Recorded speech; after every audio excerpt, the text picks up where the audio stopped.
Let's talk about trademark infringement. So the first thing you should think about are infringement of what? So trademark includes not only words like the word Netflix, it includes symbols or logos like this Instagram logo, and trademarks can also include trade dress. So for example, the look of these Hershey's Kisses. So now that we've figured out trademark infringement is about any kind of trademark that identifies and distinguishes its source, the next question you may be asking is registration required? The short answer is no. Any valid trademark that identifies its goods or services can be something that is infringed and for which suit is possible in a federal court. Now, why? Well, there's two paths to trademark infringement. On the left is a statute for federally registered mark. On the right is the federal statute for unregistered marks. In both cases, this leads to possible trademark infringement. They both provide that a defendant shall be liable in a civil action. Now, you should know that there is slightly broader scope of relief for registered marks. Why? Because this applies not only to use of the mark on goods, but also things in connection with sale of goods.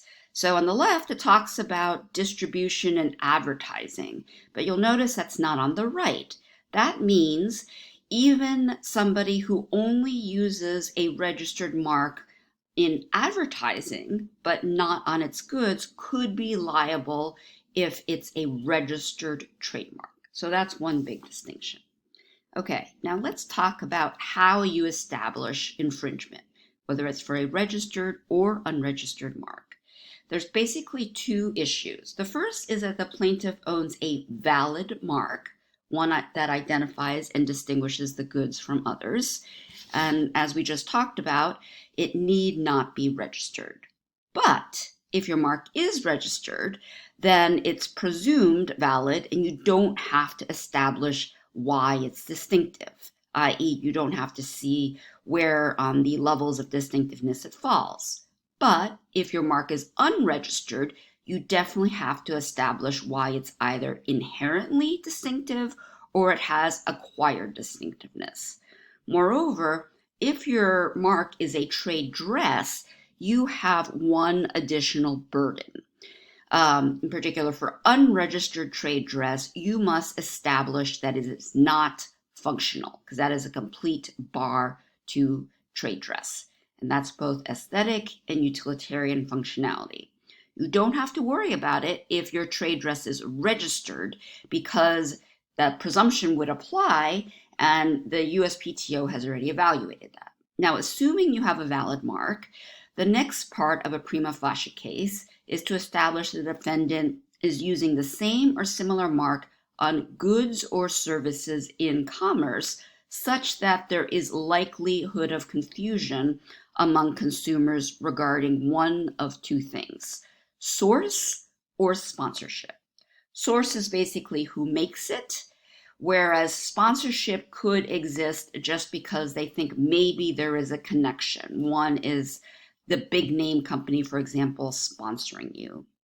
Now, Facebook is crossed out to remind you that because infringement requires use on goods and services, simply using a trademark on your personal Facebook page cannot be infringement. Now, this is important because in establishing a prima facie case, usually it's a little bit complicated to establish likelihood of confusion. In particular, there are many factors to analyze and balance. That's what the images of the rocks are. But you don't have to analyze any of these factors if you know that the mark is not used on goods or services in commerce. So it's important to remember it's goods and services in commerce. So your Facebook website is obviously in commerce, But most people, if it's just a personal Facebook account, are not actually selling anything. And so there would be no liability at all.